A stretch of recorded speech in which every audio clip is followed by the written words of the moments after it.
सुबह होते ही दिल्ली अपनी रफ्तार पकड़ लेती है। इस शहर में हर कोई जल्दी में रहता है।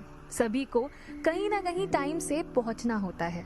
जैसे कि अविन देसाई, ऑफिस में काम करने वाला एम्प्लॉय फिर भी 5-10 मिनट लेट हो सकता है, पर एक स्कूल टीचर होने के नाते अविन अपने स्टूडेंट्स को वेट नहीं करवा सकता था।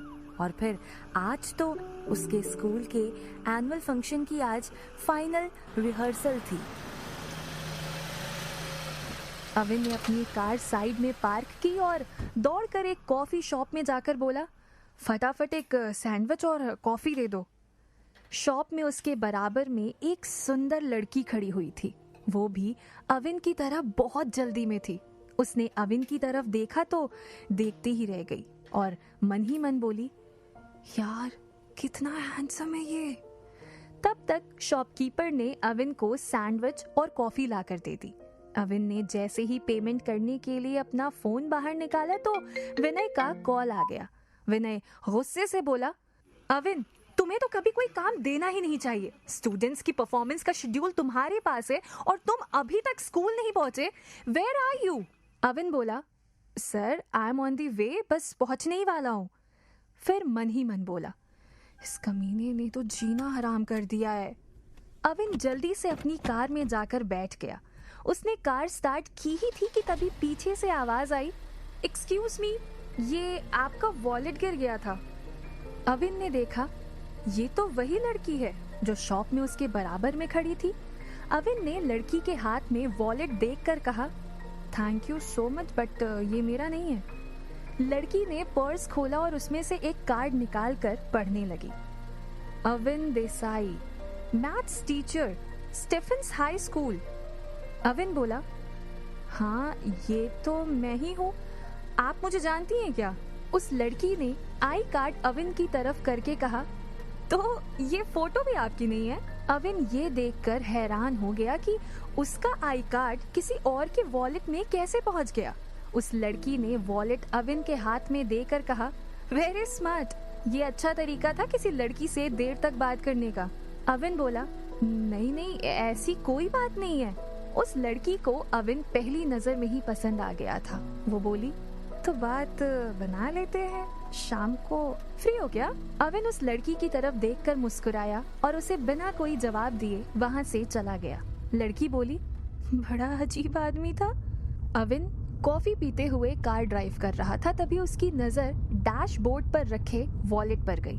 वो ये सोचकर हैरान था कि उसका आई कार्ड उस वॉलेट में कैसे पहुंच गया। उसने वॉलेट को उठाया तो उसका रंग बदलने लगा। ये देखकर वो चौंक गया, ये क्या बवाल है? देखते ही देखते वॉलेट ग्रीन से येलो कलर का हो गया। वो बोला, ये कौन सी टेक्नोलॉजी आ गई जिसकी मुझे नॉलेज नहीं है? उसी वक्त वॉलेट में से एक कार्ड निकला जिस पर लिखा था, सैंडविच वॉलेट में डाल दो। अविन ने कहा, ये क्या मजाक चल रहा है सुबह सुबह? उसी वक्त फिर से विनय का कॉल आ गया। अविन बोला, इस आदमी में पेशेंस नाम की चीज ही नहीं है। उसने इरिटेट होकर कॉल अटेंड किया तो विनय बोला, अविन कहाँ हो? रिहर्सल शुरू करनी है और तुम्हारा अब तक कोई पता नहीं। अविन बोला, सब पार्किंग में हूँ, बस पहुंच ही रहा हूँ। फोन काट वो मन में बोला, कैसे पागल आदमी के हाथ में मैनेजमेंट दे रखा है स्कूल ने। वो कार से बाहर निकल रहा था, तभी उसकी नजर फिर से पर्स पर गई। उसने सोचा, इसे ले चलता हूँ, टाइम मिलेगा तो देखूंगा इसे। वो कार को लॉक करके जैसे ही आगे बढ़ा, पर्स का रंग फिर से बदल गया और उसमें से एक कार्ड ऊपर आ गया। उस पर लिखा था, सामने खड़ी बाइक पर्स में डाल दो। अविन को एक तो वैसे ही देर हो रही थी, ऊपर से पर्स उसे नए नए टास्क दिए जा रहा था। वो मन में ये तो सोच रहा था कि कहीं ये कोई जादुई पर्स तो नहीं है, लेकिन इस वक्त उसके पास इतना टाइम नहीं था कि पर्स की स्टडी करता। वो ऑफिस के कॉरिडोर में तेज कदमों से जा रहा था, तभी रास्ते में दीपक सर बोले, जल्दी जाओ, विनय तुम्हें ही ढूंढ रहा है पागलों की तरह। अविन विनय के रूम में जैसे ही एंटर हुआ, विनय उस पर बरस पड़ा। You are a teacher of a reputed school of Delhi, you should be disciplined and punctual. लेकिन नहीं, तुम नहीं सुधरने वाले। अब तक तुम्हें कितनी बार नोटिस दिया जा चुका है, लेकिन तुम पर कोई फर्क नहीं पड़ा। तुम्हारी जॉब किसी भी दिन जा सकती है। अविन किसी भी कीमत पर जॉब नहीं खोना चाहता था। वो अभी वहाँ कॉन्ट्रैक्चुअल बेसिस पर था। उसे लग रहा था कि कुछ टाइम बाद वो ऑन रोल हो जाएगा। वहीं विनय के कमरे में खड़ा संजय मुस्कुरा रहा था। संजय दरअसल विनय का भतीजा था। विनय चाहता था कि अविन की जगह वो ऑन रोल हो जाए, इसीलिए वो अविन को स्कूल से निकलवाना चाहता था और उसने इसकी पूरी तैयारी भी कर रखी थी।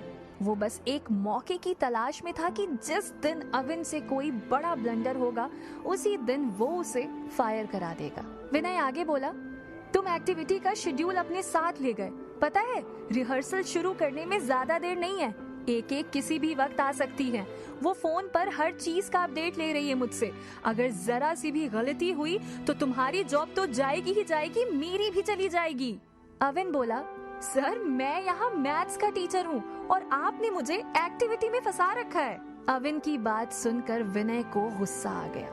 उसे बर्दाश्त नहीं हुआ कि जूनियर टीचर उससे ऐसे बात कर रहा है। वो बोला, मिस्टर अविन, किसको क्या रिस्पॉन्सिबिलिटी देनी है ये मैं अच्छे से जानता हूँ। मुझे मेरा काम ना सिखाओ।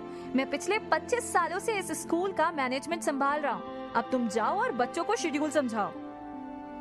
अविन उसके कमरे से बाहर निकलकर ऑडिटोरियम की तरफ जा रहा था।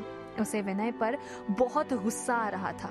वो मन में उसे गालियां देता हुआ तेज कदमों से आगे बढ़ रहा था कि रास्ते में फिर से उसे दीपक सर मिले। वो बोले, क्या हुआ? ये विनय तुम पर इतना भड़कता क्यों है? अविन ने कहा, पता नहीं सर, कुछ दिनों से वो कुछ ज्यादा ही बदतमीजी कर रहा है। दीपक बोला, इस पर बाद में बात करेंगे, लेकिन अभी तुम जल्दी से ऑडिटोरियम पहुंचो, नहीं तो वो फिर चालू हो जाएगा। ये कहकर जैसे ही दीपक आगे बढ़ा, उसका हाथ अविन के हाथ से टकरा गया और अविन के हाथ से पर्स छूटकर जमीन पर गिर गया। अविन पर्स को उठाए बिना ही आगे बढ़ गया तो दीपक उससे बोला, अविन तुम्हारा पर्स। अविन ने पलटकर पीछे देखा और सिर हिलाते हुए जमीन से पर्स उठा लिया। उसने जैसे ही पर्स उठाया, उसमें से फिर एक कार्ड अपने आप ऊपर आ गया। उसमें लिखा था, सामने रखा फ्लावर पॉट वॉलेट में रख दो। अविन ये पढ़कर इरिटेट जरूर हुआ, लेकिन अब उसके मन में बहुत से सवाल आने लगे थे। वो सोच रहा था कि कार्ड में उन्हीं चीजों के नाम कहां से आ जाते हैं जो उसके सामने होती हैं, और इतनी बड़ी चीजें इस वॉलेट में आएंगी कैसे? लेकिन उसके पास इन सवालों के जवाब ढूंढने का टाइम नहीं था। वो जैसे ही ऑडिटोरियम में पहुंचा, वहां बैठी सभी लड़कियां उसे देखकर खुश हो गई।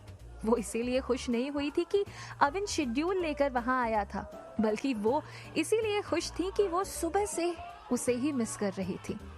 अविन पूरे स्कूल में सबसे ज्यादा हैंडसम था। उसके जैसा वहां ना कोई टीचर था और ना ही कोई स्टूडेंट। एक लड़की बोली, यार ये हमारे टीचर क्यों हैं? इन्हें तो हमारा क्लासमेट होना चाहिए था। इनके साथ तो डेट पर जाने का मन करता है। दूसरी लड़की बोली, हाँ यार, अविन सर के सामने बॉलीवुड हॉलीवुड के सारे हीरो ना बकवास हैं। एक और लड़की बोली, ये तो है, मैथ्स भी अच्छी ही पढ़ा लेते हैं। एक लड़की आहें भरते हुए बोली, अविन सर जब पढ़ाते हैं तो ट्रिग्नोमेट्री और एल्जेब्रा भी रोमांटिक पोएट्री सी लगती है। ये सुनकर सारी लड़कियां हंसने लगी। अविन ने उन्हें हंसते हुए देखा तो मन ही मन बोला, बड़े घर की बिगड़ी औलादें, अभी इन्हें कुछ कहा तो इनके पेरेंट्स कंप्लेन करने आ जाएंगे और फिर वो विनय फिर से शुरू हो जाएगा। लेकिन फिर भी उससे रहा नहीं गया। वो जोर से बोला, तुम लोग यहाँ हंसने आई हो या फिर प्ले में परफॉर्म करने? उसकी आवाज सुनकर सभी लड़कियां शांत हो गईं। एक लड़की बहुत धीरे से बोली, हम तो आपको देखने के लिए आए हैं सर। वहाँ खड़े लड़कों को अविन से हमेशा की तरह आज भी बहुत जलन हो रही थी। जब भी अविन सामने होता था, लड़कियां लड़कों को भाव देना बंद कर देती थी, उनकी तरफ देखती तक नहीं थी। यही हाल टीचर्स का भी था। जैसे ही अविन ऑडिटोरियम में आया था, लड़कियां परफॉर्मिंग आर्ट्स के टीचर्स को छोड़कर अविन की तरफ चली गई। कुछ ही देर में आधे से ज्यादा ऑडिटोरियम भर गया था। टीचर्स और मैनेजमेंट स्टाफ सामने की चेयर्स पर बैठे थे। ये फाइनल रिहर्सल थी, इसीलिए सारे स्टूडेंट्स भी वहाँ थे। बस एक प्रिंसिपल एके वहाँ नहीं थी। एके, अका आयरा कोहली, स्कूल की तेज तर्रार प्रिंसिपल थी। जो हमेशा एटीट्यूड में रहती थी। इसका कारण था कि उन्होंने अपनी लाइफ में बहुत तेजी से ग्रोथ की थी। सिर्फ 30 साल की उम्र में वो काफी कुछ अचीव कर चुकी थी। अपने इंडिविजुअल बिजनेस के अलावा वो स्टीफेंस हाई स्कूल की प्रिंसिपल भी थी। सालों से स्टीफेंस कोहली फैमिली के ही अंडर था। विनय एके के आगे पीछे घूमता था। वो उन्हें खुश करने का कोई मौका नहीं छोड़ता था, इसीलिए वो उनकी गुड बुक्स में था। आयरा कोहली बहुत क्लासी लेडी थी, जिसे हर चीज में परफेक्शन चाहिए था। कुछ देर बाद रिहर्सल शुरू हुई। कुछ परफॉर्मेंसेस हो चुकी थी, तभी अनाउंस हुआ कि now students of class 11 will present a play based on Shakespeare, one of the best play Othello. ये अनाउंसमेंट सुनते ही बैक स्टेज हंगामा हो गया। ये प्ले तो 2 परफॉर्मेंस के बाद होना था। इसके पार्टिसिपेंट्स तो अभी पूरी तरह से तैयार भी नहीं थे। फाइनल रिहर्सल में इतना बड़ा ब्लंडर एक्सेप्टेबल नहीं था। थोड़ी ही देर में ये ब्लंडर सबको समझ आ गया था। स्कूल स्टाफ विनय को लेकर बातें बना रहा था और स्टूडेंट्स भी शोर करने लगे थे। ये सब देख विनय को बहुत गुस्सा आ गया। वो जानता था कि शो का शेड्यूल अविन ने ही बनाया था। वो जल्दी से भागता हुआ अविन के पास गया और उसका हाथ खींचकर ऑडिटोरियम से बाहर ले गया और बोला, मिस्टर अविन, पिछले 25 सालों में जो इस स्कूल में नहीं हुआ वो आज तुम्हारी वजह से हो गया। 25 साल से मैं यहाँ का मैनेजमेंट संभाल रहा हूँ, आज तक कोई छोटी सी गलती भी नहीं हुई और आज सबके सामने एनुअल फंक्शन में इतना बड़ा ब्लंडर कर दिया तुमने। तुमसे सही से एक शेड्यूल तक नहीं बना। तुमने क्या इंस्ट्रक्शंस दी थी होस्ट को? वो आगे बोला, तुम्हारी वजह से आज मेरा मजाक बन गया। तुम अपना बोरिया बिस्तरा बांध लो अब यहाँ से। मैं आज ही तुम्हें फायर करवा दूंगा। ये सुनकर अविन के पैरों तले जमीन खिसक गई। कितनी मुश्किल से उसे ये जॉब मिली थी। वो सोच रहा था कि जल्दी परमानेंट हो जाएगा, लेकिन यहाँ तो उसके टर्मिनेशन का नंबर आ गया। अविन को डांट कर विनय वहां से चला गया। अविन वहीं बैक स्टेज बैठ गया। थोड़ी देर बाद जब वो उठा तो उसकी जेब से वॉलेट नीचे गिर गया। अविन ने देखा कि उसका कलर चेंज हो रहा है। वो मन में सोचने लगा, कहीं ये सब इस वॉलेट की बात ना मानने का तो नतीजा नहीं है। उसने वॉलेट को उठाया और हैरानी के साथ उसे देखने लगा। वॉलेट में से फिर से एक कार्ड बाहर आया। उसने कार्ड को पढ़ा तो चौंक गया। कार्ड पर लिखा था, एके की हाई हील्स वॉलेट में डालो। अविन के साथ जो हुआ, क्या वो वॉलेट की बात ना मानने का नतीजा था? क्या अविन आयरा कोहली की हील्स वॉलेट में डालेगा? क्या ऐसा करने से उसकी जॉब बच जाएगी? जानने के लिए सुनते रहिए पॉकेट एफएम। ये क्या बकवास है? हाई हील्स डाल दूं, वो भी उस एके की? अविन का दिमाग खराब हो रहा था। वो पहले ही विनय से बहुत परेशान था और अब ये वॉलेट उसे और परेशान कर रहा था। लेकिन उसे भी ये लग रहा था कि कहीं इस वॉलेट की डिमांड्स पूरी ना करने की वजह से तो उसके साथ ये सब नहीं हो रहा। वो इसी परेशानी में उलझा था कि फिर विनय का कॉल आ गया। इस विनय की तो... उसने फ्रस्ट्रेट होकर फोन उठाया। फोन उठाते ही विनय की फटे हुए ढोल सी आवाज उसे सुनाई दी। अविन, अभी इसी वक्त मेरे ऑफिस में आओ। हमेशा की तरह लेट मत होना। I want you in 5 minutes. और फोन काट दिया। अब पता नहीं कौन सा फरमान जारी करेगा। एक बार ऑन रोल हो जाओ, फिर इसकी एक नहीं सुनूंगा। यही सोचते हुए अविन तेजी से चलता हुआ विनय के ऑफिस की तरफ बढ़ रहा था कि तभी वो एक बार फिर पिंटू से टकरा गया। पिंटू अविन को देखते ही बोला, अरे सर, आप यहाँ? वो विनय सर बहुत गुस्से में है, जल्दी जाइए, आपका ही इंतजार कर रहे हैं। अविन ने सिर हिला उसे जवाब दिया और बड़बड़ाते हुए आगे बढ़ गया। अब स्कूल का पियोन भी तुझे ज्ञान देने लगा है। ये सब उस विनय की वजह से हो रहा है। फिर उसने मुड़कर पिंटू को आवाज दी, अरे पिंटू सुनना, तुझे कुछ पता है विनय सर ने मुझे क्यों बुलाया है? पिंटू सिर खुजाते हुए बोला, नहीं सर, मुझे कहां से पता होगा। हाँ, बस जल्दी जाइए वरना अब वो खुद ही बाहर आ जाएंगे। अविन ने अपनी शर्ट ठीक की और विनय के ऑफिस में एंटर हुआ। विनय उस वक्त फोन पर किसी से बात कर रहा था। अविन बोला, मे आई कम इन सर? विनय ने सिर ऊंचा कर अविन को घूरा और फोन रखते हुए अविन को बोला, बड़ी जल्दी आ गए मिस्टर अविन देसाई। 5 मिनट कहा था मैंने और तुम पूरे 8 मिनट लगा कर आए हो। ऑर्डर्स तो फॉलो होते ही नहीं है तुमसे, और आज तो तुमने कमाल ही कर दिया। How can you be so careless? Stephens Delhi का कोई छोटा मोटा स्कूल नहीं है जो ऐसी गलतियां इग्नोर कर दी जाए। मुझे पहले दिन से पता था कि तुम यहाँ के लायक ही नहीं हो, और आज तुमने खुद ये साबित कर दिया। मुझे तो ये समझ नहीं आ रहा है कि तुमसे इतनी बड़ी गलती हो कैसे सकती है। खैर, अब मुझे तुम पर अपना टाइम और एनर्जी वेस्ट करने की कोई जरूरत नहीं है। अविन चुपचाप खड़ा उसकी बातें सुन रहा था। उसे पता था कि उसके कुछ भी कहने का कोई फायदा नहीं होगा, उल्टा विनय उसे और सुनाएगा। कोई जवाब है मिस्टर अविन देसाई? उसके दोबारा पूछने पर अविन बोला, सॉरी सर, आगे से ध्यान रखूंगा। अविन का ये जवाब सुनकर विनय की आवाज और तेज हो गई। उसकी जरूरत नहीं पड़ेगी। उसका ये कहना अविन को कुछ समझ नहीं आया। वो सोच रहा था कि ये ऐसे क्यों बोल रहा है और आज इसका लेक्चर इतनी जल्दी कैसे खत्म हो गया। विनय ने आगे कहा, मुझे अब तुम पर अपना टाइम और एनर्जी वेस्ट करने की कोई जरूरत नहीं है। मैंने तुम्हारा टर्मिनेशन लेटर रेडी कर दिया है। इनफैक्ट उसे एके के ऑफिस भी भिजवा दिया है। अभी तक तो पिंटू लेटर लेकर ऑफिस पहुंच भी चुका होगा। ये सुनते ही अविन का दिमाग खराब हो गया। वो किसी भी हाल में ये जॉब नहीं खो सकता था। कितनी मुश्किल से उसे ये जॉब मिली थी। यहाँ ऑन रोल होने के लिए भी उसने कितनी मेहनत की थी। इस विनय को भी बर्दाश्त किया, पर अब वो उसके सामने और नहीं झुक सकता था। उसने सोच लिया था कि वो डायरेक्ट एके से ही बात करेगा। तभी विनय ने कहा, और हाँ, तुम्हारा full and final next month की 10th तक हो जाएगा। एके के ऑफिस की तरफ जाते हुए अविन यही सोच रहा था कि अब एके से क्या कहेगा। उसे कुछ ऐसा करना था जिससे एके उसे टर्मिनेट करने विनय का रिकमेंडेशन डिक्लाइन कर दे, जो शायद नामुमकिन था, पर फिर भी वो बिना कोशिश किए हार नहीं मान सकता था। ऑफिस के बाहर पहुंचकर उसने एक गहरी सांस ली। अविन, तुझे एके से बात करनी ही होगी। तू ये जॉब नहीं खो सकता।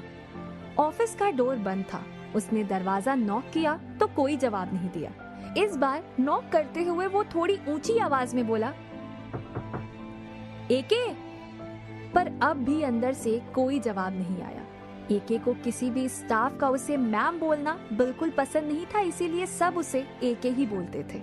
वो दोबारा नॉक करने वाला था कि उसका फोन बज गया। फोन तो एक ही रिंग में बंद हो गया था, पर फोन निकालते वक्त वो वॉलेट उसके हाथ में आ गया। वो कार्ड अब भी उस वॉलेट में ही था जिसमें एके की हाई हील्स की डिमांड लिखी थी। ये एक नई मुसीबत गले पड़ गई है। उसने जल्दी से उसे जेब में वापस रखा और डोर नॉक करने लगा। इस बार उसके नॉक करने से दरवाजा थोड़ा सा अंदर की तरफ खुल गया। अविन ने अंदर झांक कर देखा तो वहां कोई नहीं था। ऑफिस की सारी लाइट्स भी बंद थी। वो वहां से वापस जाने को पीछे मुड़ा कि तभी उसे उस कार्ड में लिखे मैसेज वाली बात याद आई। एक बार ट्राई करूं क्या? शायद जॉब बचाने का एक यही रास्ता हो। एके को कन्विंस करने से तो इजी ही होगा ये, और क्या पता एके की हाई हील्स यहीं कहीं हो। कुछ देर वहीं खड़े सोचकर अविन दबे पांव ऑफिस में एंटर हो गया। वो पहली बार इस ऑफिस में आया था। इससे पहले यहाँ आने का उसे अभी तक मौका ही नहीं मिला था, और फिर एके बहुत कम लोगों से मिलती थी। वो किसी बहुत इंपॉर्टेंट मीट में या फिर बड़े स्कूल फंक्शन में ही दिखाई देती थी। अविन ने उसे 1-2 बार देखा जरूर था, पर एके उससे कभी मिली नहीं थी। अविन ने अंदर आकर लाइट्स ऑन की और एके की हाई हील्स ढूंढने लगा। उसे ऐसा भी लग रहा था कि वो ये सब क्या कर रहा है, वो भी एक अजीब से वॉलेट के कहने पर। लेकिन उसके पास कोई और रास्ता भी नहीं था। वो किसी भी तरह ये जॉब वापस पाना चाहता था। वो अभी ऑफिस टेबल के नीचे झुका ही था कि उसे बाहर से किसी के इसी तरफ आने की आवाज सुनाई दी। वो अलर्ट होकर खड़ा हो गया। आज तो तू गया अविन। अब उसे वो आवाज बिल्कुल साफ सुनाई देने लगी थी। आयरा, तुम मेरी बात समझने की कोशिश तो करो। वो हड़बड़ाकर खुद से बोला, कोई आ रहा है अविन, कुछ सोच, जल्दी कुछ सोच। फिर उसके कान में एके की शार्प आवाज सुनाई दी, कविश, मैं तुमसे कितनी बार कह चुकी हूं कि अभी कुछ नहीं हो सकता, तुम समझने की कोशिश करो। अविन अब बुरी तरह घबरा गया। उसने सोचा था कि वो एके से बात कर अपनी जॉब बचाने की कोशिश करेगा, लेकिन यहाँ तो सब उल्टा होते नजर आ रहा था। लगता है यहाँ आकर मैंने बहुत बड़ी गलती कर दी। एके ने मुझे इस तरह यहाँ देख लिया तो मुझे आज ही फायर कर देगी। तभी ऑफिस का दरवाजा जोर से खुला और कुछ लोग अंदर आने लगे। जल्दबाजी में अविन को कुछ नहीं सूझा तो वो टेबल के पास रखे कैबिनेट के अंदर जाकर छिप गया। बाहर एके थी, short blonde hair, classy professional look और ऊपर से उसका एटीट्यूड। आयरा बेहद खूबसूरत तो थी ही, लेकिन उसका एक अलग ही ऑरा था। स्कूल का हर मेल एम्प्लॉय उसकी खूबसूरती का कायल था, पर वो सब उससे इतना डरते थे कि उससे दूर ही रहते थे। एके को भी वहाँ किसी से ज्यादा बात करना पसंद नहीं था, और फिर वो स्कूल सिर्फ अपने दादाजी की वजह से ही आती थी, वो भी सिर्फ थोड़ी देर के लिए। बाकी वक्त वो अपना बिजनेस संभालती थी। कहाँ फंस गया यार, उस विनय को तो मैं छोड़ूंगा नहीं। अविन बड़ी मुश्किल से कैबिनेट के अंदर बैठा हुआ था। उसे अब एके और उनके साथ आए लोगों की बातें साफ साफ सुनाई दे रही थी। एके अपने साथ आए लड़के का नाम लेकर कह रही थी, ये सब क्या है कविश, तुम दादू को इमोशनल ब्लैकमेल कर रहे हो और तुम्हें इन्हें यहाँ लेकर आने की क्या जरूरत थी। इस पर उस लड़के ने कहा, आयरा जरूरत थी नहीं है, तुम ये दूसरी बार हमारी एंगेजमेंट की डेट पोस्टपोन कर चुकी हो। आज 4 बजे मेरी बैंगलोर की फ्लाइट है और जाने से पहले मैं सब कुछ फिक्स कर लेना चाहता हूँ। आयरा ने गुस्से से कहा, दादू इस मैटर में तुम्हारी कोई हेल्प नहीं करेंगे। ये सुन वो हंसने लगा और बोला, जरूर करेंगे। अरे जो मैं उनके लिए लाया हूँ उसे देखने के बाद दादू तो क्या, तुम भी अपने आप तैयार हो जाओगी। कविश की ये बात सुनकर सोफे पर बैठे आयरा के दादू ऋषि कोहली ने उसे घूरा। आयरा ने उससे कहा, अब दादू और मुझे इम्प्रेस करने का कौन सा नया तरीका ढूंढा है तुमने? कविश कुछ इतराते हुए बोला, इम्प्रेस करने की कोशिश नहीं कर रहा हूँ, इस बार तो मैं बड़ा धमाका करने वाला हूँ। आयरा अब उसकी बातों से इरिटेट हो चुकी थी। वो परेशान होकर बोली, अच्छा दिखाओ फिर। तभी कविश ने अपनी जेब से एक गोल्डन कलर का छोटा सा पैकेट निकाला। उसे देखकर आयरा ने पूछा, अब ये क्या है? कविश उसे देखकर मुस्कुरा दिया और दादू का हाथ पकड़ उन्हें टेबल के पास ले आया। अविन बाहर हो रही सारी बातें बहुत ध्यान से सुन रहा था, साथ ही की होल से वो सब देख भी रहा था। उसे भी बहुत एक्साइटमेंट थी कि आखिर कविश ऐसा क्या लेकर आया है जिससे एके इम्प्रेस हो जाएगी। लेकिन अब उसे कुछ घुटन सी भी हो रही थी। वो थोड़ा सा हिला तो उसके हाथ से कुछ टच हुआ। उसे वो कुछ सैंडल्स जैसा लग रहा था। उसने फुर्ती से उसे अपने हाथ में पकड़ लिया और फिर जब उसने मोबाइल की लाइट ऑन कर देखा तो वो चौंक गया। उसकी आंखों में चमक आ गई थी। वो मुस्कुराते हुए बोला, हाई हील्स, ये जरूर एके की होगी। उसने अपनी जेब से वो मैजिकल वॉलेट निकाला। पहले तो उसे कुछ समझ नहीं आ रहा था क्योंकि कार्ड में लिखा था कि ये हील्स उसे वॉलेट में डालनी है, पर इतनी बड़ी हील्स इतने छोटे से वॉलेट में आएगी कैसे? ये वॉलेट भी अजीब है, पहले इतनी अजीब डिमांड और इसका इतना छोटा साइज, अब इसे डालूं कैसे? ये सोचकर उसका दिमाग खराब हो रहा था। वो हाई हील्स उस वॉलेट के पास लेकर आया तो वो अपने आप उसमें जाने लगी। ये देख हैरानी से उसकी आंखें बड़ी हो गई और फिर देखते ही देखते इतनी बड़ी हाई हील्स कहीं गायब हो गई थी। वो एकदम से बहुत हैरान हो गया। ये क्या, ये हील्स कहाँ गई? उसने वो वॉलेट उलट पलट कर देखा पर उसमें कुछ नहीं था। ऐसा लगा जैसे वो हील्स कहीं गायब हो गई हो। वहीं बाहर कविश उस गोल्डन पैकेट को खोल चुका था। उस पैकेट में एक एंटीक रिस्ट वॉच थी जिसे देखकर आयरा चौंक गई। उसने कविश से पूछा, ये? कविश मुस्कुराते हुए बोला, हाँ ये वही वॉच है, तुम्हारे दादू की खोई हुई वॉच, जिसके खो जाने से उन्होंने बोलना बंद कर दिया था। वो आगे कुछ और बोलता उससे पहले ही अचानक दादू ने उसके हाथ से वो वॉच ले ली और उसे बड़े ही ध्यान से देखने लगे। फिर कुछ देर बाद उस वॉच को टेबल पर रखते हुए उन्होंने आयरा को इशारे में बताया कि ये वो घड़ी नहीं है। उन्हें ऐसे इशारे करते देख कविश बोला, ये वही है ना दादू, आपने देखा ना दादू, ये वही है। आयरा दादू के इशारे समझ चुकी थी और अब उससे कविश बर्दाश्त नहीं हो रहा था। वो थोड़ी ऊंची आवाज में बोली, बस बहुत हुआ तुम्हारा नाटक, now pack this box and leave. तभी कैबिनेट का दरवाजा जोर से खुला और अविन एक धक्के के साथ जोर से टेबल से जा टकराया। टेबल अपनी जगह से हिल गई और उस पर रखी वॉच नीचे जमीन पर गिर पड़ी। वॉच गिरते ही टूट गई थी। अविन को देखकर आयरा जोर से चीखी, ये कौन है? एके वाकई उसे नहीं पहचानती थी। स्टीफेंस हाई स्कूल बहुत बड़ा था, उसमें हजारों का स्टाफ था। आयरा सबको ना जानती थी और ना ही सबसे मिलती थी। अविन को स्कूल ज्वाइन किए हुए भी कुछ ज्यादा टाइम नहीं हुआ था। अविन भी थोड़ा घबरा गया था। इससे पहले कि वो कुछ बोलता, उसके जेब से एक सिल्वर कलर का बॉक्स नीचे जमीन पर गिर गया। आयरा के साथ खुद अविन भी उसे देखकर चौंक गया। उसने मन ही मन सोचा कि अब ये कहां से आ गया उसकी जेब में। वो उसे उठाने के लिए नीचे झुका तो उठाते हुए ही वो अपने आप खुल गया और उसमें से सिल्वर कलर की एक पुरानी सी वॉच नीचे गिर गई। अविन कुछ समझ पाता और उस वॉच को उठाता उससे पहले ही आयरा के दादू ने झुककर उसे उठा लिया। उसे बड़े ध्यान से देखने के बाद वो खुशी के मारे जोर से चीख उठे, यही वो घड़ी, मुझे मेरी खोई हुई घड़ी मिल गई। एके भी सरप्राइज्ड हो गई थी। सालों बाद उसने अपने दादू की आवाज सुनी थी। खुशी से उसकी आंखें नम हो गई। उसे ये यकीन था कि जरूर ये वही वॉच होगी, क्योंकि उसके दादू की आंखें कभी धोखा नहीं खा सकती।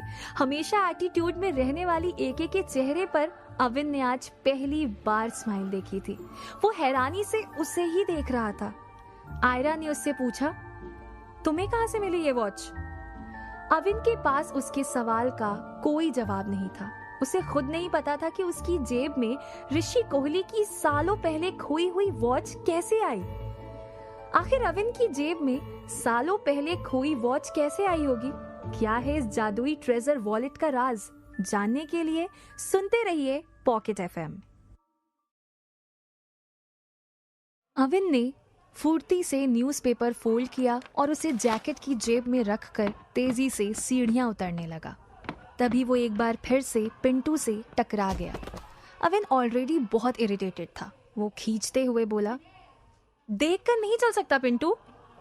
पिंटू नीचे झुका तो अविन पीछे हट गया। ये क्या कर रहा है? ये कार्ड आपकी जेब से गिरा। पिंटू ने फिर उसे वही ब्लैक कार्ड पकड़ा दिया। जब अविन ने बड़ी ही तेजी से वो कार्ड झपट लिया तो पिंटू भी बड़बड़ाते हुए आगे बढ़ गया। अविन ने पीछे मुड़कर पिंटू को घूरा और सोचने लगा, विनय का चमचा साला, जरूर उसी ने इसे मेरी जासूसी करने इधर भेजा होगा। अगर ये कार्ड में वान्या का नाम पढ़ लेता तो विनय को जाकर चुगली करता और फिर वो वान्या के गायब होने का इल्जाम भी मुझ पर ही लगा देता।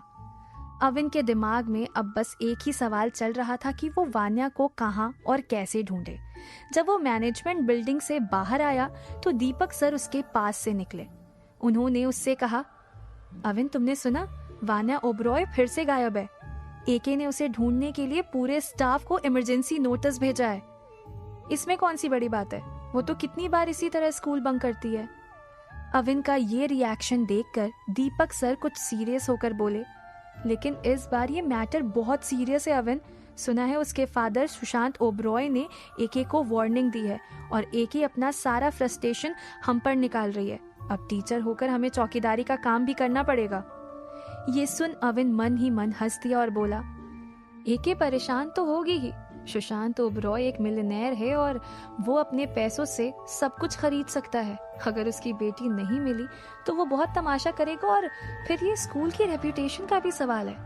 दीपक सर बहुत परेशान थे। उन्होंने वहां से जाते हुए कहा, अमीर बाप की बिगड़ी हुई ये लड़की अगर नहीं मिली तो हमारी जॉब भी खतरे में पड़ सकती है। समझ नहीं आ रहा कैसे हेल्प करे एके की। एक तरफ जहां सारे टीचर्स इस न्यूज से परेशान हो रहे थे तो वहीं दूसरी तरफ विनय इस खबर से बहुत खुश था। अब देखना संजय, मैं इस अविन को स्कूल से निकलवा कर ही रहूंगा। संजय विनय का भतीजा था, इसी के लिए विनय अविन के पीछे पड़ा हुआ था। उसने संजय से पूछा, तुमने एके का भेजा हुआ नोटिस ध्यान से पढ़ा? संजय बड़े आराम से सामने सोफे पर बैठा था। उसने बस हाँ में सिर हिला दिया। ये देख विनय थोड़ी ऊंची आवाज में बोला, तो तुम अभी तक यहाँ क्या कर रहे हो? संजय सरप्राइज होते हुए बोला, अंकल आपने ही तो मुझे कॉल करके यहाँ बुलाया था। विनय फिर चिढ़ते हुए बोला, मैंने तुम्हें तुम्हारा प्लान ऑफ एक्शन जानने के लिए बुलाया था, ऐसे बैठने के लिए नहीं। लेकिन लगता है तुम अपने करियर को लेकर बिल्कुल सीरियस नहीं हो। जानते हो ना सुशांत ओबरॉय कौन है? उसकी बेटी के बारे में इस वक्त एक छोटा सा हिंट भी अगर उसे दे दिया तो फ्यूचर में हमें इस बात का बहुत बड़ा फायदा मिल सकता है। संजय ने उसे कंफ्यूज्ड लुक दिया और बोला, लेकिन अंकल मुझे नहीं पता कि वो वान्या इस वक्त कहाँ है। अरे मुझे तो ये भी नहीं पता है कि मैं उसे ढूंढूं कहाँ। विनय धीरे से बोला, स्कूल की सिक्योरिटी टीम में कुछ आदमी हमारे अपने हैं। उनमें से किसी को भी अगर वान्या ओबरॉय के बारे में पता चलता है तो सबसे पहले हमें खबर ही मिलेगी। लेकिन संजय, इस वक्त तुम्हें भी एक्शन में आना होगा और अपनी इंपॉर्टेंस दिखानी होगी। संजय बहुत लापरवाही से बोला, पर अंकल मुझे अब ये सब करने की क्या जरूरत है? एके ने अब तक तो उस अविन को टर्मिनेट कर ही दिया होगा। विनय को उस पर बहुत गुस्सा आ रहा था। वो उसके लिए इतनी मेहनत कर रहा था और संजय को तो पड़ी ही नहीं थी। वो झल्लाते हुए बोला, इडियट, एके को रिकमेंडेशन भेजना मेरा काम है, लेकिन ये जरूरी नहीं है कि वो मेरे हर रिकमेंडेशन को अप्रूव ही करे। अविन के टर्मिनेशन को लेकर मेरे पास अभी तक कोई कंफर्मेशन नहीं आई है। ये सब सुनकर संजय का चेहरा उतर गया, लेकिन वो कुछ नहीं बोला और वहां से उठकर चला गया। उसी वक्त हाईवे को क्रॉस कर रिवर फ्रंट से कच्चे रास्ते की तरफ एक दुबली पतली सी लड़की तेजी से आगे चली जा रही थी। उसने ब्लू शॉर्ट स्कर्ट और पिंक कलर का टॉप पहन रखा था। कंधे तक लंबे उसके स्ट्रेट एंड सिल्की हेयर इस वक्त काफी गंदे हो रखे थे। उसे खुद को अपने शरीर से पसीने की बहुत गंदी स्मेल आ रही थी। वो खुद से ही बातें करते हुए जोर जोर से बोल रही थी, it's not interesting at all, I can't handle it any more. वो अब एक पत्थर पर बैठकर अपनी स्कूल बैग से नोटबुक निकालकर उसे एक एक कर पानी में फेंकने लगी। ये जगह बिल्कुल सुनसान थी। यहाँ दूर दूर तक कोई नजर नहीं आ रहा था। वो जोर से बार बार बस यही बोल रही थी, nothing is interesting, nothing at all. Monthly exam में कौन किसी को ऐसे फेल कर सकता है? पता नहीं किस गधे ने ये स्कूल इन्वेंट किया था, और वो भी स्टीफेंस हाई स्कूल।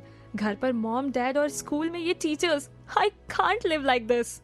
तभी किसी ने उसके हाथ से उसका स्कूल बैग खींच लिया। ओह गॉड, फाइनली मैंने इसे ढूंढ लिया। ये अविन ही था। इस बार उस कार्ड की विश वान्या का स्कूल बैग थी। उसी के लिए अविन वान्या तक पहुंच गया था। अविन ने वान्या के हाथ से स्कूल बैग इतनी जोर से खींचा था कि वो जमीन पर गिर गई। वो खुद को उससे दूर करते हुए जोर से चीखी, कौन हो तुम? अविन ने वान्या की तरफ देखा तक नहीं, बस उससे उसका स्कूल बैग छीना और अपने वॉलेट में डाल दिया। वान्या ये देखकर चौंक गई। मेरा बैग! वो अविन को नहीं जानती थी। उसे स्कूल जाना पसंद नहीं था और इसीलिए अक्सर वो स्कूल बंक किया करती थी। शायद इसीलिए उसने कभी ये नोटिस ही नहीं किया था कि अविन भी उसी स्कूल में टीचर है। उसने चौंकते हुए अविन से पूछा, हु आर यू मैन? तुम यहाँ कैसे आए? और मेरा स्कूल बैग कहाँ गया? What is in your wallet? इतने छोटे से वॉलेट में मेरा बैग? वान्या लगातार सवाल किए जा रही थी। उसे कुछ समझ नहीं आ रहा था। तभी अविन ने बड़ी ही लापरवाही से कहा, मुझे केवल तुम्हारा स्कूल बैग ही चाहिए था। तुम जो भी कर रही हो उसे कंटिन्यू रखो, मैं अब तुम्हें डिस्टर्ब नहीं करूंगा।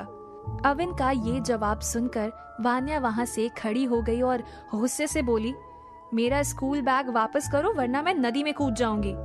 अविन जानता था कि वान्या ऐसा कुछ नहीं करेगी, क्योंकि न्यूज़पेपर में उसके बारे में ऐसा कुछ भी नहीं लिखा था।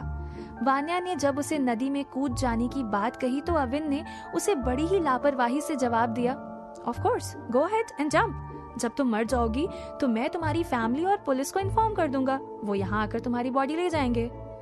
अविन का ये जवाब सुनकर वान्या बुरी तरह से चौंक गई।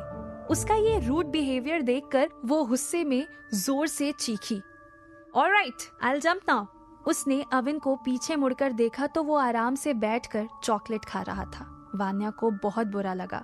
वो बहुत जिद्दी थी और उसे अटेंशन मिलने की आदत थी, इसीलिए अभी अविन का इस तरह उसे इग्नोर करना उससे बर्दाश्त नहीं हो रहा था। वो वापस अविन के पास आई और जोर से चीख कर बोली, मैं सच में कह रही हूँ, मैं यहाँ से कूद जाऊंगी। तभी वहाँ अचानक से धूल उड़ने लगी और जोर से किसी गाड़ी के रुकने की आवाज आई। वान्या और अविन दोनों ने उस तरफ देखा जहाँ से ये आवाज आई थी। व्हाइट कलर की एक सेडान उनसे कुछ दूर आकर खड़ी हुई थी। वो दोनों कुछ समझ पाते इससे पहले ही उसमें से 4 लंबे चौड़े आदमी निकले और उन दोनों की तरफ आगे बढ़ने लगे। उन चारों में से एक आदमी थोड़ा मोटा था। उसने ब्लैक कलर के गॉगल्स पहन रखे थे। उसने अपने साथ चल रहे अपने पार्टनर्स को इंस्ट्रक्शन देते हुए कहा, पकड़ लो इन दोनों को। ये आवाज बहुत ही भारी और भयानक सी थी। उन चारों में से 2 के पास तो रिवॉल्वर भी थी। वान्या ये सब देखकर डर गई। वो अविन का हाथ पकड़कर उसके पीछे छिप गई। वहीं अविन को कुछ समझ नहीं आ रहा था। अब ये सब क्या है? ये अचानक से गुंडे यहाँ कैसे आ गए? तभी वही भयानक आवाज फिर से सुनाई दी, उस लड़की को पकड़ लो और इस लड़के का खेल यहीं पूरा कर, इसे इस नदी में फेंक दो। अविन ने ये सुना तो उसे बहुत गुस्सा आया। वान्या ने उसे और कसकर पकड़ लिया। वो आदमी अपने बॉस का ये इंस्ट्रक्शन सुनकर तेजी से उसकी तरफ आगे बढ़ रहे थे। ये देखकर अविन धीरे धीरे पीछे हटने लगा तो उनमें से एक ने अविन को रिवॉल्वर दिखाते हुए कहा, एक कदम और पीछे हटा तो तेरी खोपड़ी उड़ा दूंगा। अविन को खुद की चिंता नहीं थी, पर अब उसे वान्या के लिए डर लग रहा था। वो आदमी उसे देखकर हंस रहे थे। अविन का हाथ अपनी पैंट से टच हुआ तो उसे अपनी जेब में कुछ अजीब सा महसूस हुआ। उसने हाथ डालकर देखा तो हैरान हो गया। उसके एक्सप्रेशन से वो आदमी भी हैरान हो रहे थे।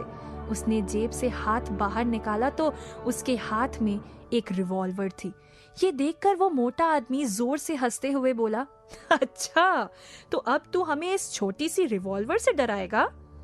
अविन रिवॉल्वर पकड़कर स्ट्रेंज लुक दे रहा था। उसे खुद समझ नहीं आ रहा था कि उसकी जेब में आखिर ये रिवॉल्वर आई कहां से। वो गुंडे फिर से आगे बढ़ने लगे। तभी अविन की जेब से कुछ नीचे गिरने लगा। उसे देखकर उसकी तरफ आगे बढ़ रहे वो गुंडे वहीं रुक गए। अविन अभी कुछ समझ पाता तभी वान्या ने नीचे झुककर वो चीजें उठा ली। ये राइफल थी जिसे लेकर वान्या अविन के साथ खड़ी हो गई। उनके पास राइफल देख वो आदमी बार बार अपनी आंख साफ करने लगे। उनमें से एक मोटा आदमी चौंकते हुए बोला, ये सब क्या हो रहा है? कौन है तू और तेरी जेब में इतनी बड़ी राइफल कैसे आई? इस सवाल का जवाब तो खुद अविन के पास भी नहीं था। उसके माथे से पसीना निकल रहा था। माथे का पसीना पोंछने के लिए उसने अपना हाथ ऊंचा किया तो फिर से उसकी जेब से कोई और चीज नीचे गिरने की आवाज आई। वो चारों गुंडे ये देखकर अब बुरी तरह से डर गए। अविन ने उस चीज को अब तक केवल फिल्मों में ही देखा था। इस बार उसकी जेब से मशीन गन निकली थी। वान्या ये सब देखकर बहुत एक्साइटेड हो रही थी। तभी अविन के सामने खड़े चारों गुंडे में से मोटे वाले गुंडे ने डरी आवाज में कहा, ये लड़का जरूर किसी और प्लेनेट से आया है। इतने बड़े वेपन किसी के जेब में कैसे आ सकते हैं? फिर उसने अपने पार्टनर से कहा, चलो यहाँ से, सुपर बॉस को जाकर बताते हैं, वो ही अब कुछ करेंगे। वो चारों वहां से जाने लगे। तभी उनमें से एक ने पीछे मुड़कर देखा और जोर से बोला, बॉस, ये सब नकली है। ये लड़का ऐसे ही हमें डराने की कोशिश कर रहा है। उस आदमी ने अभी अपनी बात पूरी ही की थी कि वान्या के हाथ में पकड़ी राइफल से गोली छूटने की आवाज आई और एक ही सेकंड के अंदर उनकी कार के पीछे से धुआं निकलता हुआ दिखने लगा। वान्या अब जोर से चीखी, it's not fake, it's real. और वो चारों गुंडे भागकर अपनी गाड़ी में बैठ गए और देखते ही देखते वो गाड़ी धूल उड़ाती हुई वहां से दूर चली गई। उनके वहां से जाते ही अविन गहरी सांस लेता हुआ वहीं बैठ गया। वान्या अभी हुए इंसिडेंट को लेकर बहुत ज्यादा एक्साइटेड थी। उसने अविन से पूछा, तुम तो मजिशियन निकले, ये सब कैसे किया तुमने? अविन अब भी कुछ शॉक में ही था। उसके मुंह से निकला, आई डोंट नो। वहीं वान्या को लग रहा था कि अविन कोई नॉर्मल इंसान नहीं है। उसके पास कोई मैजिक है और वो उससे कुछ भी कर सकता है। वो उस मशीन गन को हाथ लगाकर देखना चाहती थी, लेकिन इससे पहले कि वो उसे छू पाती, अविन की आवाज आई, डोंट टच।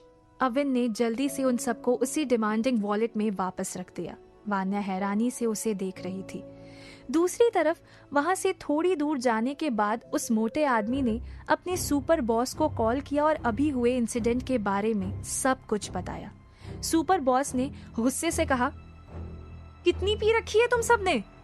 उस आदमी ने धीमी आवाज में कहा, बॉस, कल रात से शराब की बोतल को हाथ तक नहीं लगाया। लेकिन सुपर बॉस को उस आदमी की बात पर बिल्कुल भी विश्वास नहीं हुआ। वो बोला, इसी वक्त मुझसे आकर मिलो, अभी तुम लोगों का सारा नशा उतारता हूँ। उस आदमी ने जवाब में कुछ कहना चाहा, लेकिन तब तक कॉल कट हो गया था। सुपर बॉस का ऑर्डर सुनकर वो आदमी डर गया। उसके चेहरे के एक्सप्रेशन पूरी तरह से बदल गए थे। वो पिछले 10 साल से सुपर बॉस के लिए काम कर रहा था, लेकिन उसने आज तक उन्हें इतने गुस्से में नहीं देखा था। वो अच्छी तरह से जानता था कि अगर खाली हाथ गए तो अंजाम बहुत बुरा होगा। ये सब सोचकर उस मोटे आदमी ने अपने पार्टनर्स को ऑर्डर देते हुए कहा, सुपर बॉस बहुत ज्यादा गुस्से में है। हमें वापस जाकर पता करना होगा कि वो लड़का आखिर कौन है और उसके पास वो सब आया कहां से। क्या होगा आगे? क्या अविन वान्या को वापस स्कूल लेकर जा पाएगा? जानने के लिए सुनते रहिए पॉकेट एफएम।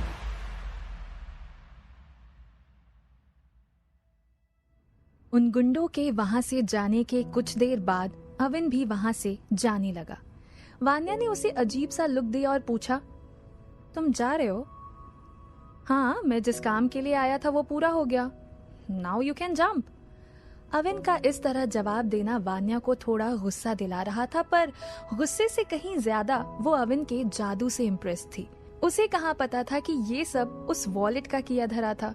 वो अविन से बोली, no, I will not jump now. अब मैं तुम्हारे साथ आऊंगी। अविन खुद से बोला, अब ये मुसीबत भी गले पड़ गई।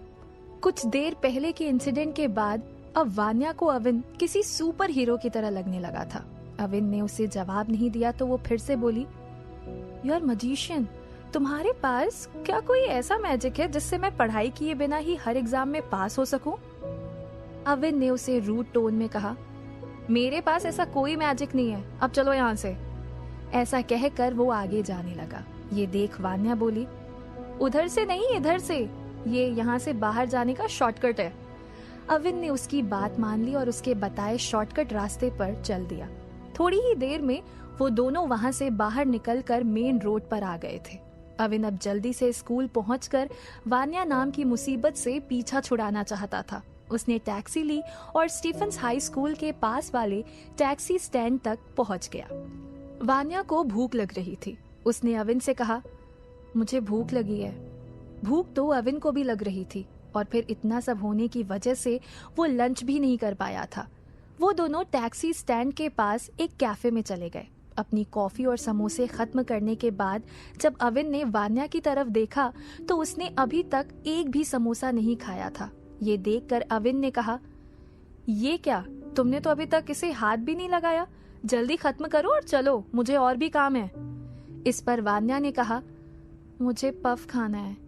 अविन एक बार फिर खुद से बोला, अजीब मुसीबत है, बड़े घर की बेटी के बड़े नखरे, पता नहीं कब तक झेलना होगा इसे।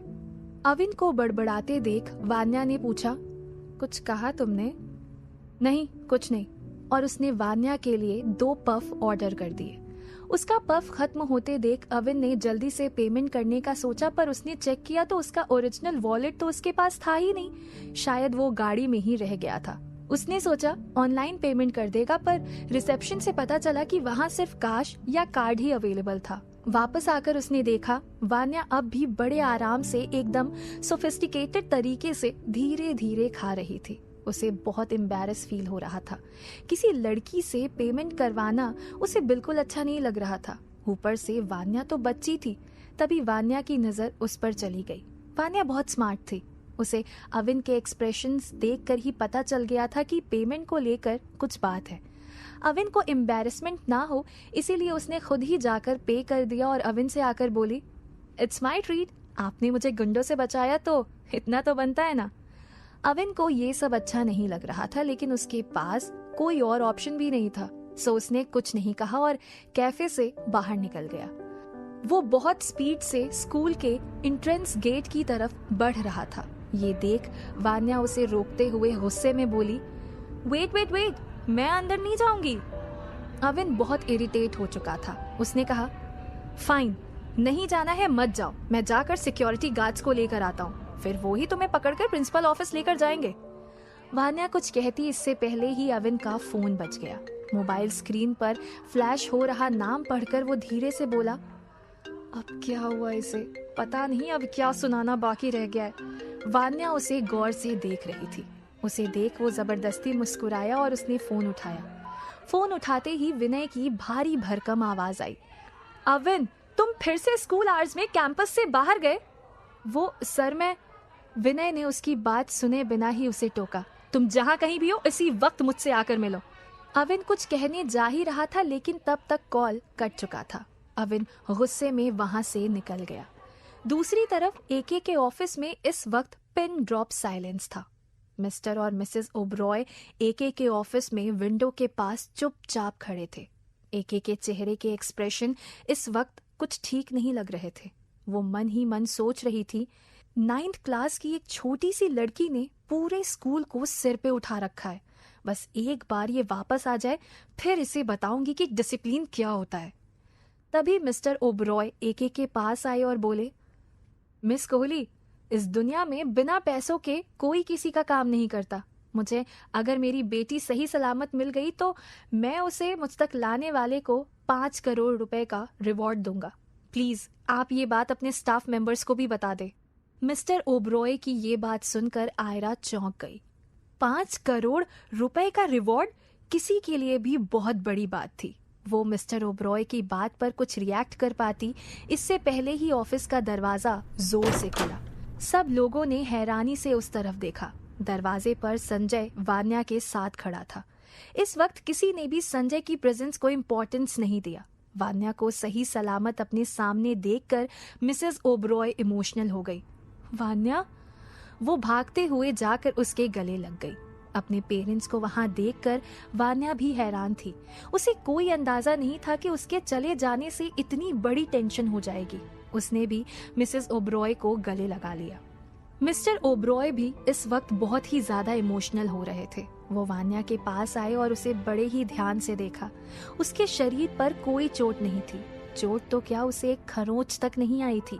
ये देख वो धीरे से बोले, थैंक गॉड, मुझे मेरी बच्ची सही सलामत वापस मिल गई। वान्या भी अब तक इमोशनल ड्रामा से बाहर निकल चुकी थी। मिस्टर ओबरॉय ने वान्या से पूछा, तुम किसी को कुछ बताए बिना कहाँ चली गई थी? कहाँ थी अब तक? मिस्टर ओबरॉय की आवाज अब कुछ गुस्से से भरी हुई थी। वान्या बहुत ही चालाक और जिद्दी लड़की थी।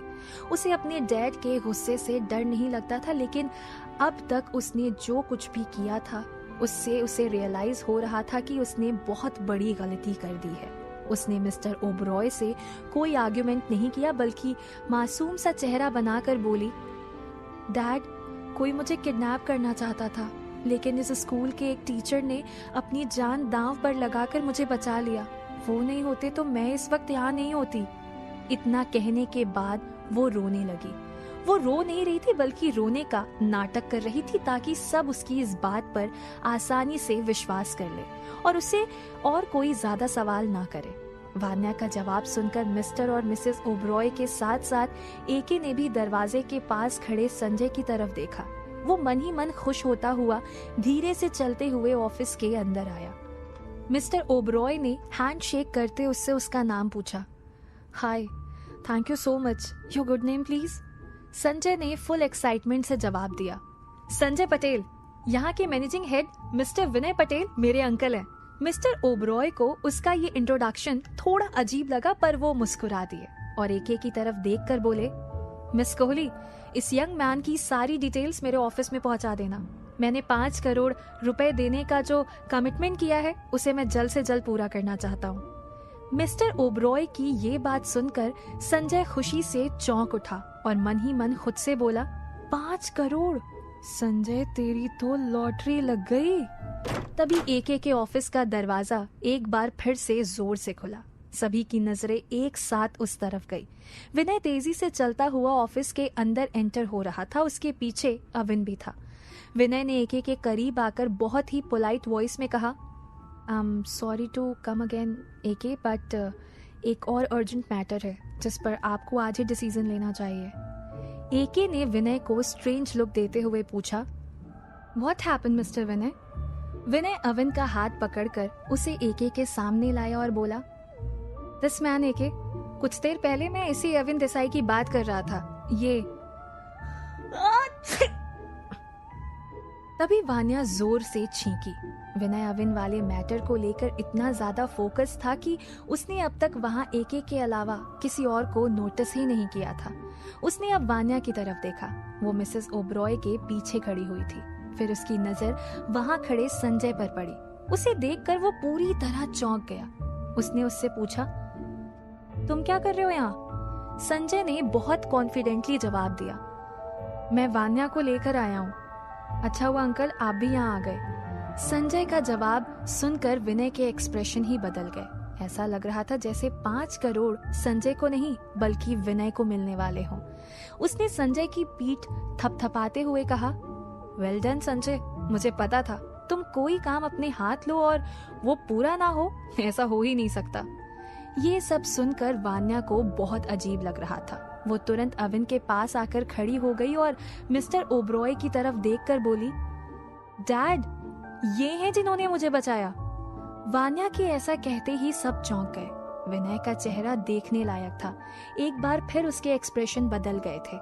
अविन भी वान्या को वहां देखकर हैरान था। विनय का फोन आते ही वो उसे वहीं कैफे के बाहर छोड़ आया था। वो ये सोच रहा था कि वान्या तो यहाँ आना ही नहीं चाहती थी, तो फिर ये यहाँ ऑफिस में क्या कर रही है। वान्या ने अविन का हाथ पकड़ा और बोली, you are my super hero, you are like my big brother. Avin को कुछ समझ नहीं आ रहा था। वो एकदम चुप था। मिस्टर और मिसेस ओब्रॉय अविन और संजय की तरफ देखकर अब कंफ्यूज्ड थे। वो ठीक से समझ नहीं पा रहे थे कि यहाँ आखिर हो क्या रहा है।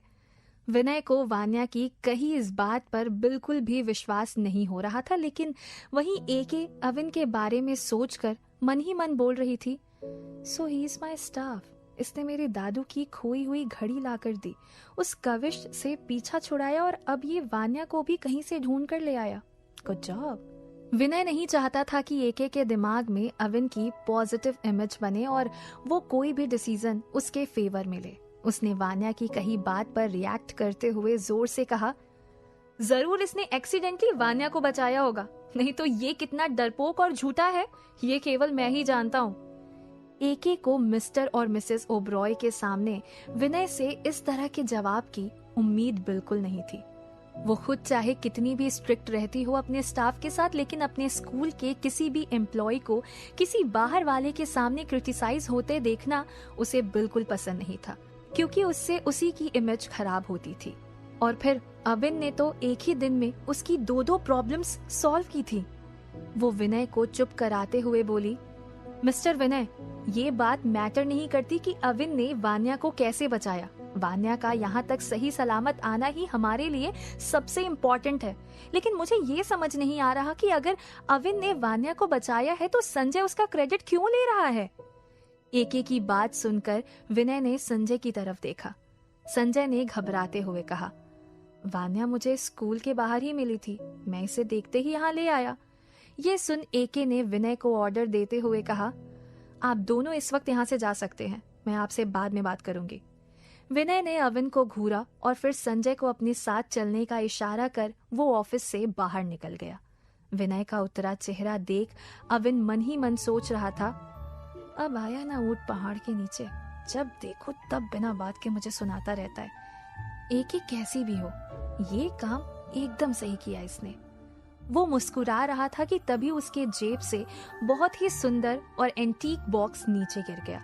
उस बॉक्स पर किसी की ब्लैक एंड व्हाइट तस्वीर लगी हुई थी। उसे देखते ही अविन के मुंह से निकला, अब ये क्या भला है?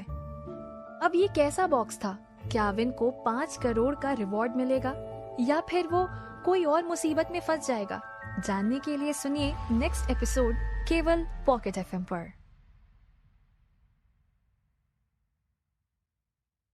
एके ने अविन से फिर पूछा, बोलो तुम्हें कहां से मिली ये वॉच? अविन कुछ बोलता इससे पहले ही कविश उसे घूरता हुआ जोर से बोला, ये लड़का कोई फ्रॉड है, तभी तो चोरों की तरह छिपकर हमारी बातें सुन रहा था। मैं अभी सिक्योरिटी को बुलाता हूँ। और मोबाइल पर कोई नंबर डायल करने लगा। अभी बताता हूँ तुझे, आज के बाद तू इस स्कूल में तो क्या, इस शहर में भी नजर नहीं आएगा। कविश स्टीफेंस हाई स्कूल के एजुकेशनल ट्रस्ट का शेयर होल्डर था, इसीलिए वो ऐसा कर भी सकता था। उसकी धमकी सुनकर अविन और ज्यादा परेशान हो गया। उसने कविश की तरफ देखा तो वो अपने मोबाइल में सिक्योरिटी का नंबर डायल कर चुका था। अब उसे और टेंशन होने लगी। उसने सोचा, भगवान प्लीज कुछ करो, आज बचा लो प्लीज। इतने में ऋषि कोहली की अटकती हुई आवाज आई, इस लड़के को तो रिवॉर्ड मिलना चाहिए, इसने मेरी अनमोल घड़ी मुझे ढूंढ कर ला दी। थैंक यू बेटा, थैंक यू सो मच, तूने मुझे मेरी जिंदगी लौटा दी। वो इतने इमोशनल हो गए थे कि उनकी आंखें भर आई। अपने दादू को ऐसे देख आयरा भी इमोशनल हो गई थी, पर तभी कविश जोर से चिल्लाया, सारे के सारे काम चोर हैं साले, ये सिक्योरिटी वाले भी कहाँ मर गए, कोई कॉल ही नहीं उठा रहा है। एके ने गुस्से से उसे घूरा और बोली, रहने दो कविश, तुम्हें हमारे पर्सनल मैटर में इंटरफेयर करने की कोई जरूरत नहीं है। किसी के कॉल ना उठाने की वजह से कविश पहले ही फ्रस्ट्रेट हो रहा था और जब आयरा ने ऐसा कहा तो वो और भड़क गया, पर बोला कुछ नहीं क्योंकि वो जानता था कि अगर उसने कुछ कहा तो बात और बिगड़ सकती है। वहीं अविन भी अपनी टेंशन भूलकर अब मुस्कुरा रहा था। ये देख कविश से रहा नहीं गया, वो जोर से चीखा, ये लड़का चीटर है, हम सबको बेवकूफ बना रहा है, इसे तो पुलिस में दे देना चाहिए। लेकिन किसी ने उसकी बात पर ध्यान नहीं दिया और तभी दादू ने अविन से पूछा, तो बताओ यंग मैन, क्या रिवॉर्ड चाहिए तुम्हें? अविन के लिए ये सब बहुत सरप्राइजिंग था। वो तो यहाँ अपना टर्मिनेशन लेटर लेने आया था, पर यहाँ तो उसे रिवॉर्ड देने की बात की जा रही थी। कविश अब और ज्यादा चिढ़ गया। ऋषि कोहली का रिएक्शन देखकर उसे लग रहा था कि अब उसके लिए आयरा को शादी के लिए कन्विंस करना और मुश्किल हो जाएगा। इतनी मुश्किल से उसने ये मौका ढूंढा था और अविन की वजह से वो भी चला गया। यही सब सोचते हुए वो गुस्से से बोला, ये लड़का जरूर कहीं से चोरी करके ये एंटीक घड़ी लाया है। फिर वो एके के पास आकर बोला, आयरा तुम तो समझदार हो, दादू को समझाओ। एके सालों बाद अपने दादू के चेहरे पर खुशी देख रही थी और उनकी आवाज सुन रही थी। उसने कविश से कहा, इस वक्त मेरे लिए सिर्फ दादू की खुशी मैटर करती है। ये लड़का घड़ी कहीं से भी लेकर आया हो, उससे मुझे कोई फर्क नहीं पड़ता। एक तरफ कविश मन ही मन अविन को गालियां दे रहा था, कमीना साला जाने कहां से टपक पड़ा। तो वहीं दूसरी तरफ एके के चेहरे पर स्माइल थी। उसे ऐसे मुस्कुराते देख अविन मन ही मन बोला, तो हमेशा एटीट्यूड में रहने वाली एके को मुस्कुराना भी आता है। उसी वक्त दादू फिर से बोले, यंग मैन तुमने जवाब नहीं दिया। फिर एके ने भी कहा, इट्स ओके, तुम्हारी जो इच्छा हो मांग लो। अविन अब कंफ्यूज्ड हो गया। इस वक्त उसका दिमाग बिल्कुल भी काम नहीं कर रहा था। आयरा उसे नोटिस कर रही थी। उसके एक्सप्रेशन देख उसे थोड़ा अजीब लग रहा था। वहीं कविश का गुस्सा बढ़ता जा रहा था। तभी अचानक अविन का फोन बजने लगा। जेब से मोबाइल निकालकर उसने एक नजर एके को देखा और बोला, मुझे कुछ नहीं चाहिए, मैं तो यहाँ केवल ये घड़ी देने आया था, मेरा काम हो गया, अब मुझे जाना चाहिए। और इससे पहले कि आयरा या ऋषि कोहली उसे रोकते, वो बड़ी तेजी से फोन पर बात करता हुआ ऑफिस से बाहर निकल गया।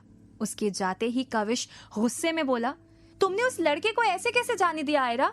स्टीफेंस हाई स्कूल के प्रिंसिपल ऑफिस में किसी का चोरी से यूं अंदर आ जाना ये कोई नॉर्मल नहीं है। आयरा काफी देर से कविश को टॉलरेट कर रही थी। अब उसका फ्रस्ट्रेशन बढ़ने लगा था। उसने ऊंची आवाज में कहा, मैं तुम्हें पहले भी कई बार कह चुकी हूँ, you don't have any right to interfere in my personal matter, so please. अब कविश भी ऊंची आवाज में बोला, this is not your personal matter miss Aira Kohli, ये मैटर स्कूल की सेफ्टी से रिलेटेड है, so being a shareholder of Stephens educational trust I have equal rights to speak about it. Aira का ईगो हर्ट हो गया। वो चीखते हुए बोली, ये मत भूलो Kavish, Stephens high school is still under Kohli family's ownership और अभी जो कुछ भी यहाँ हुआ वो सब तुम्हारी वजह से ही हुआ है। कविश पिछले कई सालों से आयरा को जानता था। आयरा जब भी गुस्से में होती तो वो किसी की बात नहीं सुनती थी। ये बात उसे अच्छी तरह से पता थी। इसीलिए उसने आयरा से कहा, तुमसे इस वक्त बहस करना बेकार है, अभी तो मैं जा रहा हूँ लेकिन जल्दी वापस मिलूंगा, गुड बाय। उसकी कोई जरूरत नहीं है। आयरा ने ये बात बहुत जोर से बोली थी, लेकिन कविश उसकी बात को इग्नोर कर वहां से बाहर निकल गया। ऑफिस के बाहर कॉरिडोर में अविन फोन पर बात कर रहा था। ये दीपक सर का ही कॉल था। वो अविन से पूछ रहे थे कि विनय ने उसे ऑफिस बुलाकर क्या कहा। क्या ही बताऊं सर, उस विनय ने मेरा जीना हराम कर रखा है।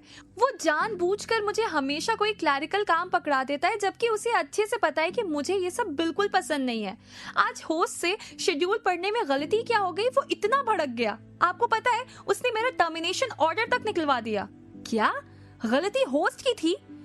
ये सुन दीपक पूरी तरह हैरान था। सबको यही लगा था कि गलती अविन से हुई थी, बट यहाँ तो माजरा ही कुछ और था।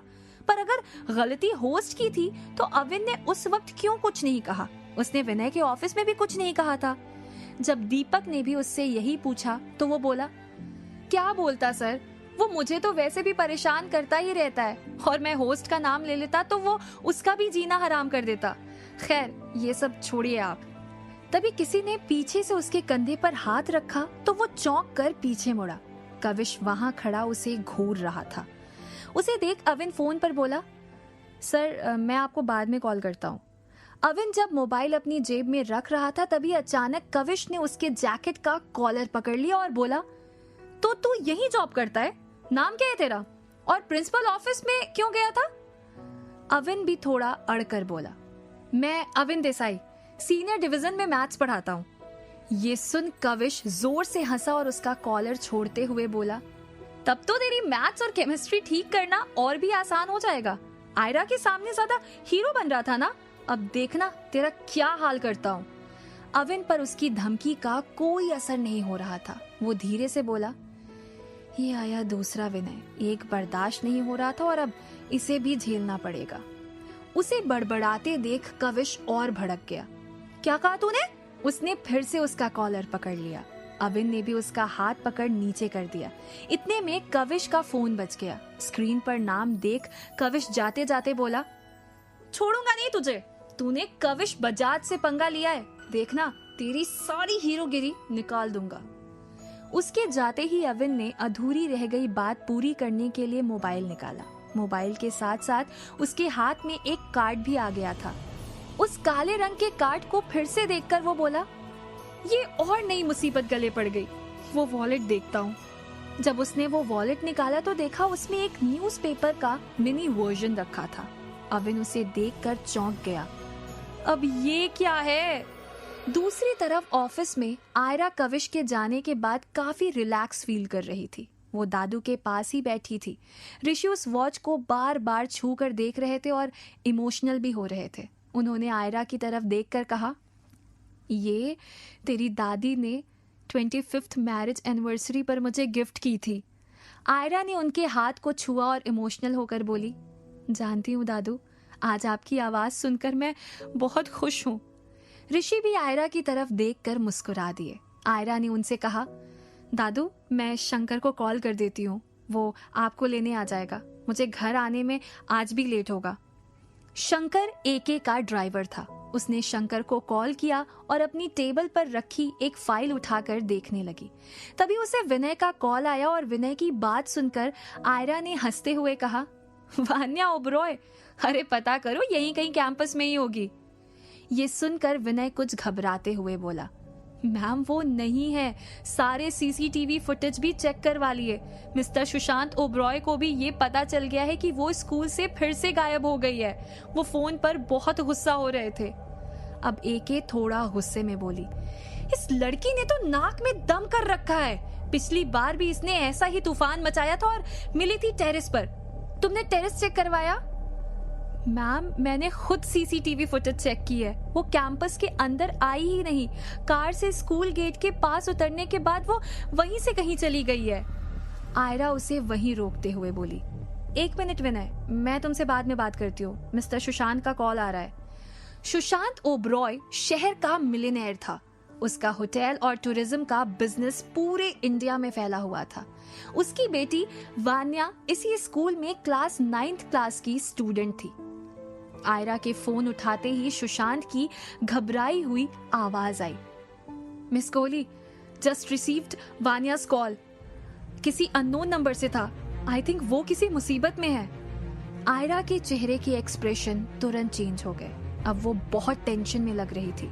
उसने कहा, mister Oberoi please don't get panic. फिर उसने पूछा, आर यू श्योर कि वो वान्या का ही कॉल था? मिस्टर ओब्रॉय की आवाज कांप रही थी। हाँ मिस एके, वो वान्या की ही आवाज थी। वो कह रही थी she will never come back.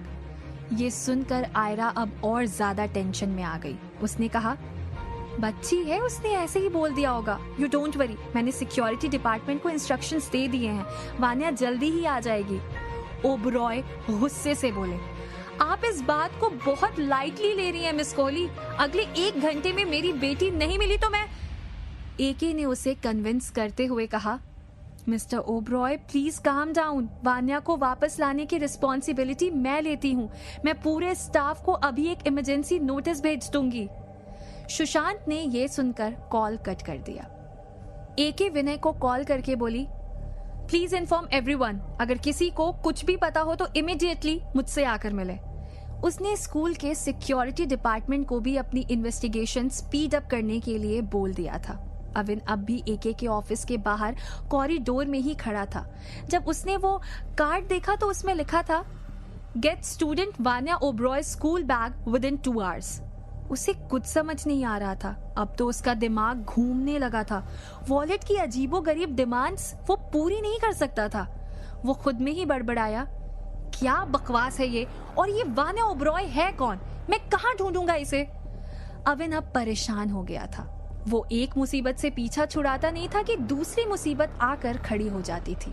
पर अगर उसने वान्या को नहीं ढूंढा तो पता नहीं अब क्या बुरा होगा उसके साथ। बस यही सब सोच उसकी नजर न्यूज़पेपर में छपी हुई एक लड़की की फोटो पर चली गई। इसे कहीं तो देखा है मैंने। उसने ध्यान से देखा और जब उसके नीचे छपी न्यूज़ पढ़ी तो बुरी तरह से चौंक गया। व्हाट? ये वान्या ओबरॉय है, पर ये न्यूज़पेपर में कैसे आई? जब उसने न्यूज़पेपर की डेट देखी तो वो और परेशान हो गया। ये कैसे हो सकता है? ये तो कल का न्यूज़पेपर है। उसने कार्ड को उलट पलट कर देखा। ये है क्या चीज? मैं पागल हो जाऊंगा। 1 सेकंड को उसे अपनी आंखों पर विश्वास नहीं हुआ, लेकिन अब उसे इतना तो समझ आ गया था कि अगर उसने वान्या को नहीं ढूंढा तो उसके साथ बहुत बुरा होगा। मुझे उसे ढूंढना ही होगा, लेकिन कहाँ ढूंढूं उसे? क्या अविन वान्या को ढूंढ पाएगा या वो किसी और मुसीबत में फंस जाएगा? जानने के लिए बने रहिए पॉकेट एफएम पर।